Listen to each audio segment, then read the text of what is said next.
Metro ટ્રેનની સફર આજે બે મુદ્દાઓ છે.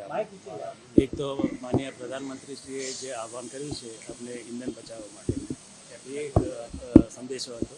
તો એ જે ઓફિસ ગોઅર્સ છે, વિદ્યાર્થીઓ છે અને વેપારીઓ છે, એ લોકોને વધુ સંખ્યામાં એ લોકો મેટ્રો લઈને અને તેમના કાર્યક્ષેત્રો સુધી પહોંચે, એ એક સંદેશો હતો. અને બીજો એક અમારા જે મેટ્રો સ્ટેશનનો જે પોલીસ ફોર્સ છે, મેટ્રો સ્ટેશન માટે એમને સુરક્ષા માટે આપણે બે કંપની પોલીસ ફોર્સ ત્યાં રહે છે, તો એમને પણ આપણે સમીક્ષા કરવા માટે આવેલા છે. તો ખાસ કરીને જે સ્ટેશન્સ છે એમના સાથે કેવી રીતે સહયોગ છે, સંકલન છે. મેટ્રો સ્ટેશનના જે જોઈન્ટ મેનેજિંગ ડાયરેક્ટર છે, તો એમને સાથે પણ આપણે વાતચીત કરી છે અને કેટલા લાઈનો છે, હમણાં કોઈ પોલીસ તરફથી વધુ કંઈ સહકાર જોઈતી હતી એ બાબતમાં પણ ચર્ચા થયેલી છે.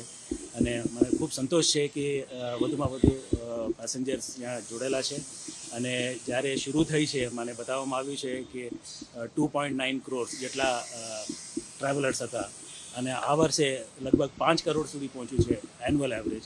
તો એ જ બતાવે છે કે જે પ્રિફર્ડ ટ્રાવેલ મોડ, ખાસ કરીને અમદાવાદના જે ટ્રાવેલર્સ માટે એ એક પ્રિફર્ડ માધ્યમ છે. તો મારા અનુરોધ છે કે મેટ્રોની ફેસિલિટીઝ વધુમાં વધુ ઉપયોગ કરે